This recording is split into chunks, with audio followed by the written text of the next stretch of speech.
Good evening. My name is Mike Cosentino. I am here with Melissa Williams. Hi. We're here on behalf of the Wiley Resource Center.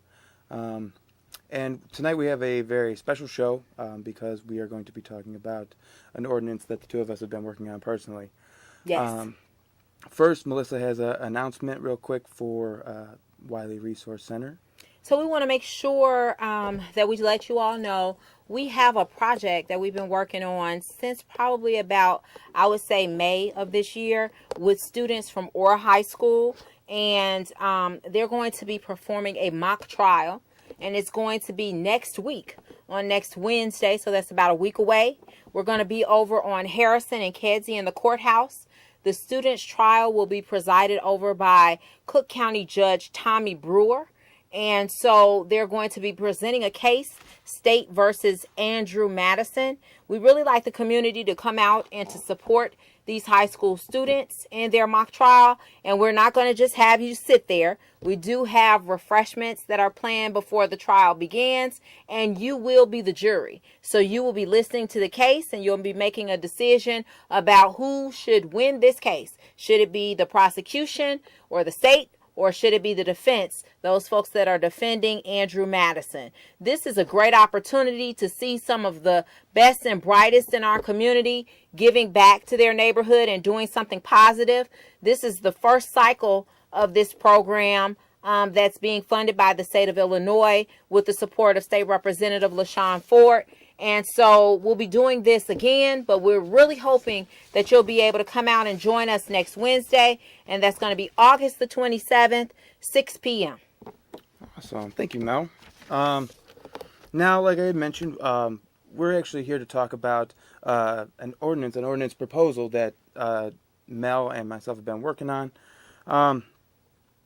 But first, let me talk about a little bit about how it started off and how the idea got started. Melissa is actually the head attorney for the Student Legal Service Department at UIC, and students frequently come into the office and are dealing with housing issues. Absolutely. And so if you can elaborate on that just a little bit and give us a little background about why this ordinance kind of came up just in general, you know. Well, housing season is what we call it. It never ends.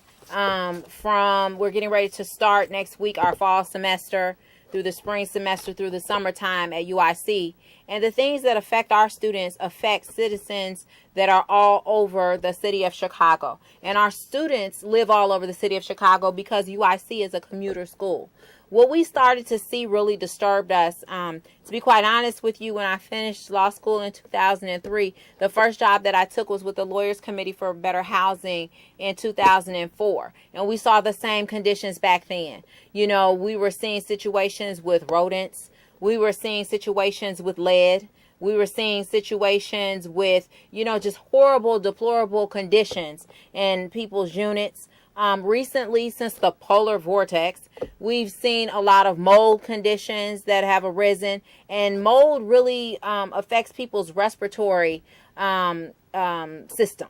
So we've had students that have come into the office, and because of the mold that they've been exposed to, even some of our student athletes, that has affected them. Bed bugs has been a big issue that we saw since last summer, and there have been some changes with Chicago ordinances when it comes to landlords and treating bed bugs in units that they want to rent out.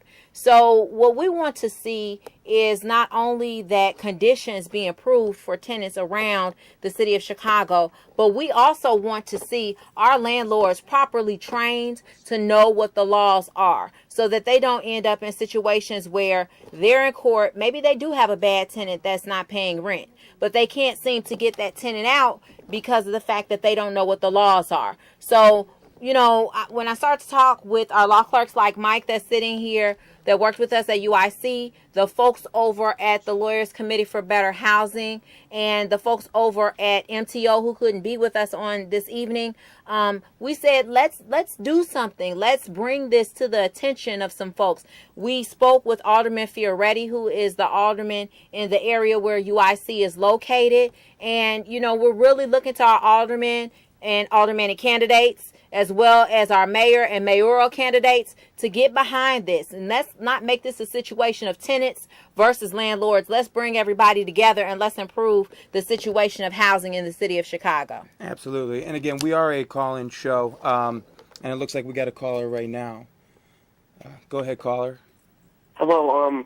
I have a landlord who, it's not really a big issue of mold and bed bugs, but he has lots of cats, and they're just, really horrible, like, they meow, they pee everywhere, and it's just, disgusting. Let me ask you this. Do you live in the building where your landlord lives? Yes. Okay. How many units are in the building where you are? There's 6. Okay. What we would probably suggest that you do is give a call over to the Wiley Resource Center. Let's talk a little bit more about your situation, and let's talk about the Chicago residential landlord-tenant ordinance. We do have the strongest, we believe, ordinance in the country to protect tenants, and it might be a situation where you need to assert your rights when it comes to what's going on with your landlord, especially if you're having allergic reactions and things of that nature. So, Mike, let's pop the number up on the screen for the Wiley Resource Center, Right in the pussy. and give us a call. And caller, I do want to say this as well. We encountered a tenant this week that really kind of touched us because she lives over in the 28th ward is where she is right now. And she has a number of issues. She has a pretty nice apartment, but there are some things that need to be taken care of. Right. There are issues dealing with her toilet. There are issues dealing with her tub. There are issues dealing with her being able to use her back door because the wooden floor is buckled. So she can't really open the door in order for her son and her to be able to get in and out. There are no smoke detectors, no carbon monoxide detectors, no screens, no locks on her windows. And as we saw in the news this weekend, just again, over, I believe, in maybe the 24th ward on the west side of Chicago, there was a landlord that did not have screens in the windows. We want to see things like that stop. Right? We want to promote good landlords, and we want to make sure that we're protecting tenants' rights as well. Right, and that seems to be the sort of like what this ordinance is kind of getting at. Again, the number for Wiley is, I'll throw it up again here one more time, 773-738-1480. If you have any questions similar to that, please feel free to give Wiley a call. Getting back more to our ordinance, Mel, can you tell us the name of the ordinance, how far along we're in getting it passed, where we are at in terms of the stage that it's at, and what we can be looking for in the future? Well, I'm sure MTO would love to hear us say this. They did create a website. They have created an online petition for people to sign on to. And we're hoping, I know it's crazy for me to ask this, but we're hoping not only for tenants to be the ones that are signing on to this petition, but for landlords too. Because the reality of it all is that our landlords need to be treated fairly also. The ordinance is called the Chicago Healthy Homes Inspection Program. And I know we have a caller, but I'm going to say the name of the ordinance again because we want you to be on the lookout for it. It's the Chicago Healthy Homes Inspection Program. And we're going to talk a little bit more about what the ordinance says once we take this call. Go ahead, caller. Hello, I just want to say that I love your show and know what you're doing. And, I don't know where the key points of mold would be in my house, and how do I know I have mold? What we, caller, to be honest with you, what we have suggested that people do is to call 311, to call city inspectors out. And if it's been a situation where someone from your household has had to go to the hospital because of mold or because... I'm sorry? Caller, are you there? If it's a situation for anyone, not just that previous caller, where someone in your household has had to go to the hospital because of mold or because of lead. Now think about lead. Lead affects people's ability to think, especially children. It affects them when they're trying to go to school and do well, right? So if it's a situation where someone has been hospitalized because of mold, because of lead, we need you to call 311 for an inspection, give us a call. We'll hook you in to the Metropolitan Tenants Organization, to MTO, because these are the type of properties we really do need to have them inspected. If it's a situation where there's chipping paint, we've all heard this, right? Around windows, especially, it might be an indication that there is lead. So we're concerned about that, and that's why we want to see these inspections occur. Right, and these problems are prevalent in the city of Chicago, and that's how we got involved at UIC. So Mel, if we can get a little more into the details of the ordinance itself, sort of in a layman's version, how will this ordinance work? Well, there are a couple of things that we're looking for.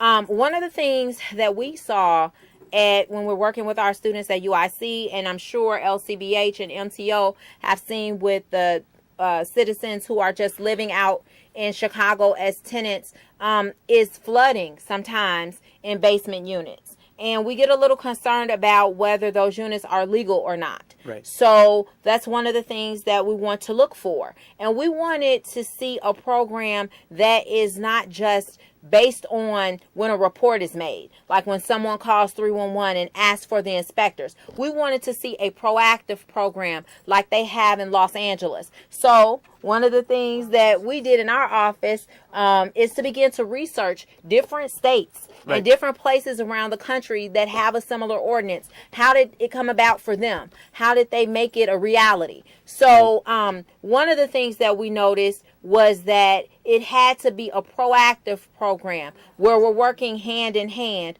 We know that there are millions of properties around the city of Chicago. So next year in 2015, no, our inspectors are not going to be able to go out and inspect every property. Right. But what we're thinking is that there can be a rolling basis. Perhaps there can be certain neighborhoods where we know that this is a true issue. When we're looking at, how many people have been hospitalized or how many people have been taken to the hospital for lead, mold, rodents, bites, and issues like that, maybe we can focus on those target areas first. And no, it's not going to be a discriminatory thing where we're just going to go looking and inspecting the mom and pop properties, but we also want to inspect the larger properties as well.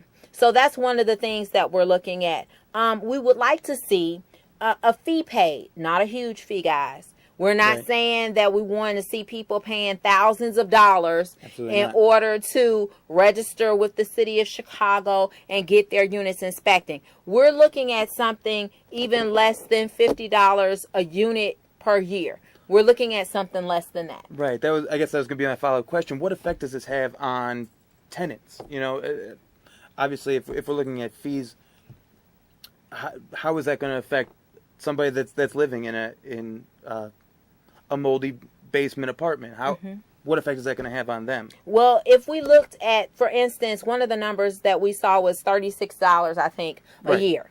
So even if that fee was one that was passed on to tenants, we're not looking at more than $3 or so a month that's going to be passed on to those tenants, right? So we want to make sure that even if the landlord says, I have to pay this fee per year, I'm going to have to tack it on to the rent, it's not going to be a situation where it's $36 per month. It would be broken down, where it would be each month, a tenant would kind of add to that. Now that fee, we want to make sure that you understand what it is that we're proposing that it pays for. In the city of Chicago, we really need to know who the landlords are. Right now, it's kind of difficult sometimes, even in our office, and I'm sure they have the same challenges at LCBH and at MTO as well. Sometimes it's difficult to figure out who the landlord is and where they are, because what has been written on the lease may not be the actual place where they can be contacted. So we're saying, let the city of Chicago know where the landlords are located, how they can be contacted, who their registered agent would be. Some of our landlords do not live in the city of Chicago. They don't even live in the state of Illinois. So they may have someone that is managing the building for them, right? So we need to know who those people are. So remember, this fee that we're talking about, this $36, or even if it turned out to be a little closer to $50, this is going to be a registration fee that we're proposing. So that way we all know, City of Chicago knows who landlords are and who their registered agents are. And it also puts them in line in order to get these inspections done as well.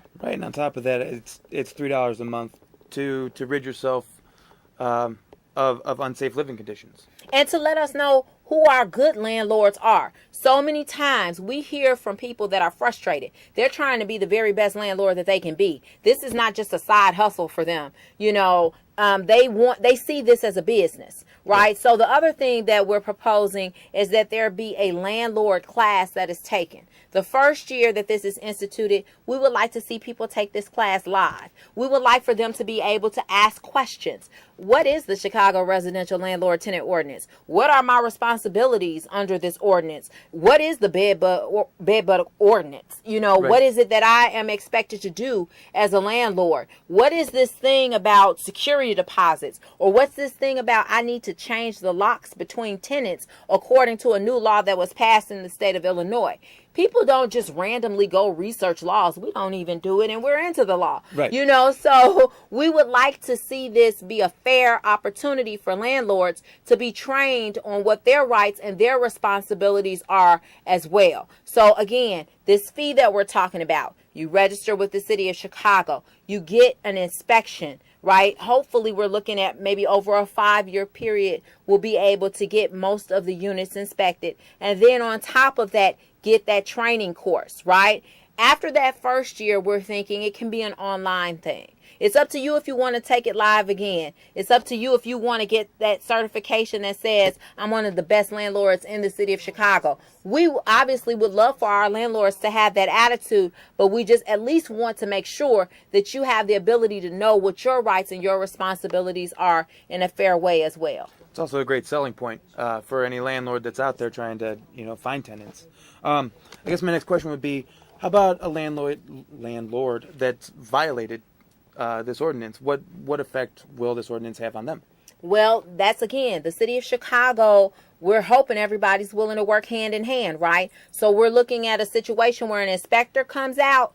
If that inspector is finding violations, it may be a situation where you would be in building court.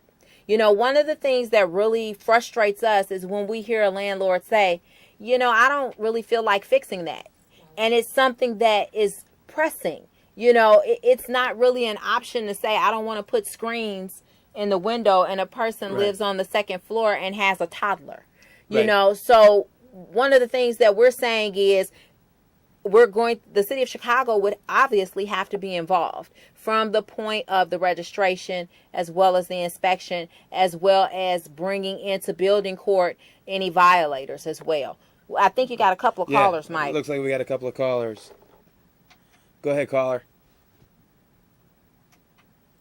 Caller, are you there? Yes, I'm here. How are you? I am a landlord of a six room building, and one of my tenants had I didn't know that there was lead in the apartment, and his child started eating the lead paint chips. Oh wow. Yeah, and his IQ just suffers really bad from that. Have you been able to do any remediation of the lead, like any type of removal or anything like that? Get anyone to work with you as far as the removal is concerned? No, because they were scum, and I just did not like them. Okay, regardless of being scum, their children should not be eating lead, right? Right. So what we need to make sure of for your protection as well, you probably are going to want to talk to lead inspectors. You're going to need to do some remediation of those units, right. of your units. You're going to need to get them checked. And that one where there's lead, you're going to need to get remediation of that. That's not going to be a situation where you're going to be able to continue to rent out the unit when especially that there's lead in existence there. Right. Absolutely. So I guess my next question would be, what's been the public response to our proposed idea here? I think a lot of times we're looking at so many different issues. Some days I can't even look at Facebook because, I'm excited about everybody becoming advocates. but we must become advocates in our own cities and for our own families and at home for our own communities as well. I think that we're more likely to spread what a celebrity says about what's going on somewhere else rather than to spread what we know is going on in our own area. So Right. we kind of need folks to spread the word about CHIP, about the website, about how to sign on to the petition. And I'm going to challenge folks tonight to go to those aldermen that you have and ask them where would they stand on a proposal like this, because we've been getting some reports back that are very concerning to us that say, oh, this will never work. Well, it will never work if we never work it. You know, we really need to try to massage this idea, because the whole idea of CHIP is not to punish landlords. No. It's to expose the good landlords. It's to create a good housing stock. That's the whole goal that we have with this. So I'm saying, talk to your current aldermen, see where they stand. It's election time. You know, see what they have to say about an ordinance like this. Would they support this? Because ultimately, this ordinance supports you and your family, regardless of whether you're a landlord or you're a tenant. Right? And then the candidates that are out there. There are so many of them that are excited and geared up and getting ready to run. Ask them where they stand.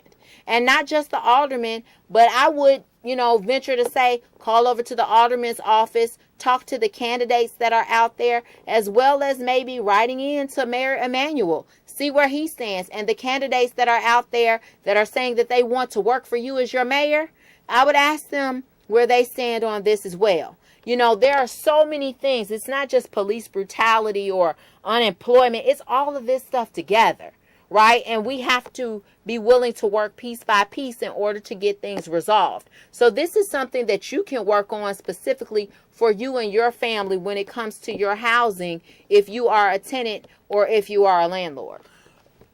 I keep hearing you say, talk about, this is not about punishing landlords. It's about encouraging, good landlords and bringing out good landlords. What would you say to a landlord that says, I don't want to register. I like the system the way it is?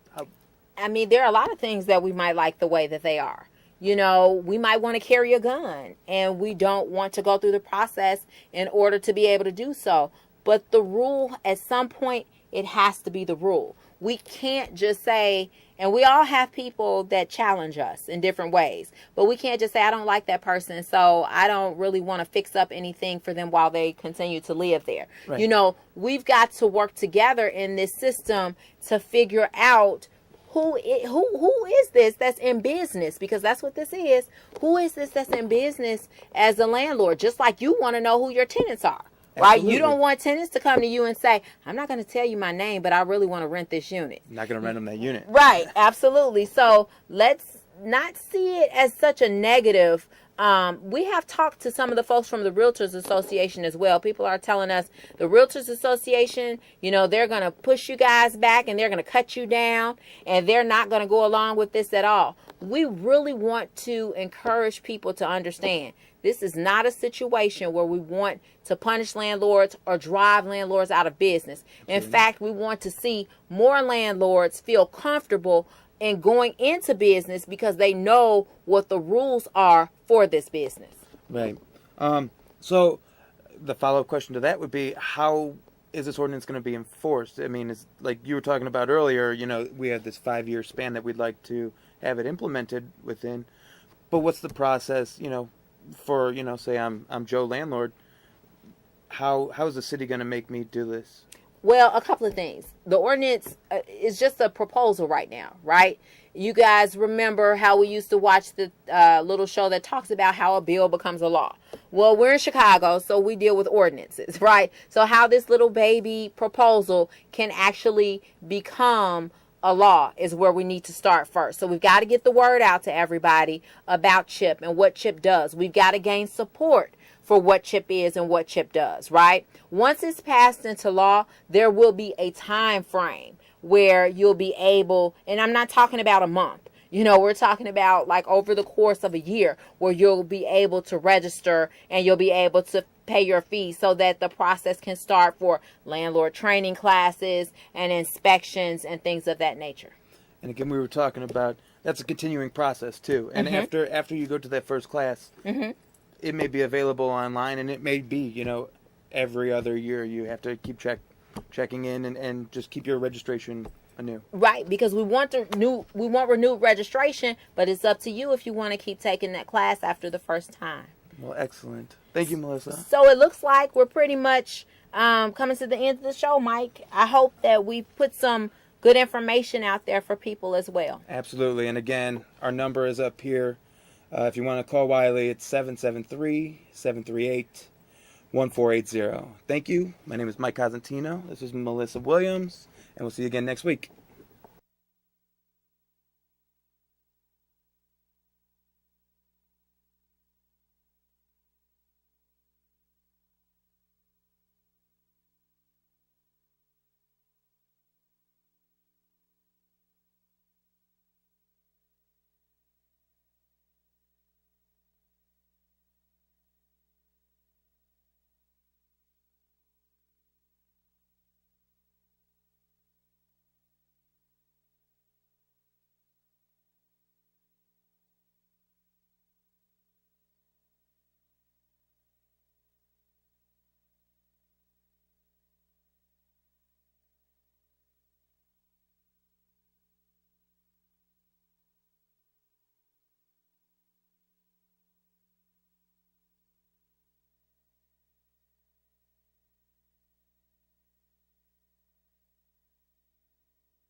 Awesome. Thank you.